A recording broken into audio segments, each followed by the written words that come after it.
I walked around the room today, and I asked what y'all wanted to have a great discussion. And some people wanted to know, how do I take an entrepreneurial step? How do I start something? And other people, actually a lot of you, wanted to know about work-life balance. When I was an undergraduate at the University of Michigan, I had the pleasure to do a thesis on women and gender and the promotion of managers.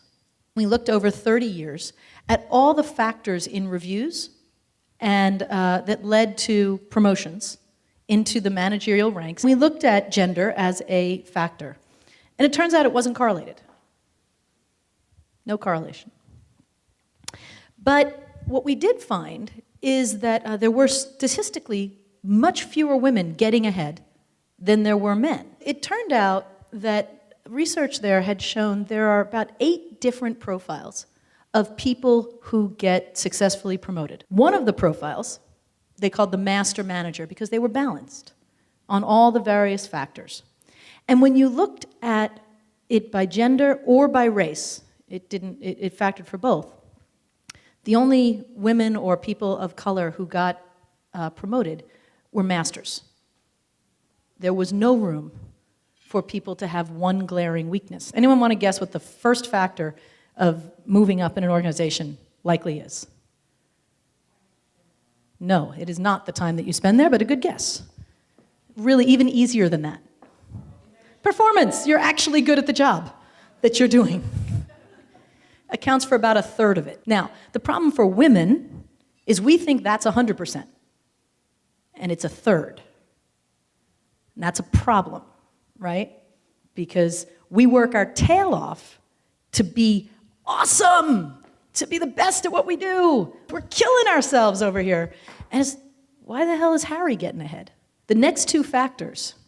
One is that the people around you and above you want you around them. The third, someone's got to put their neck on the line for you. It turns out most women fail on 2 and 3. We have choice. What keeps you from choosing and from being explicit about what you can and can't do is fear. And you have to know what you're afraid of. Are you afraid of being unemployed? Are you afraid of someone getting mad at you? Are you afraid of running out of money? A lot of us get in trouble because we think we're supposed to make decisions. That's what it means to lead the team, to lead the business. I make the decisions. That is exhausting. The faster we realize we don't have the answers, and that what we need to do is figure out who in the organization is best equipped to make a decision, and then force them to make it. With the understanding, what's a pivot? A failure that you recovered from. I expect autonomy. I expect risk-taking. I expect mistakes. If you don't make a mistake, you didn't try anything. If you didn't try anything, we're not innovating. If we're not innovating, we're dead. The curveball is a metaphor for, it's not the pitch you wanted, but it is one you can really hit. You never choose the pitch, but you always get to choose the swing.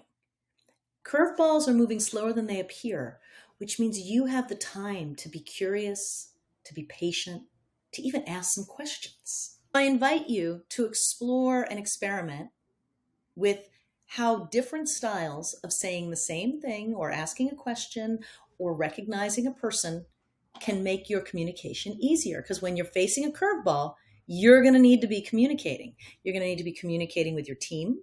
You're going to need to be communicating with your family and potentially with people that are adversarial.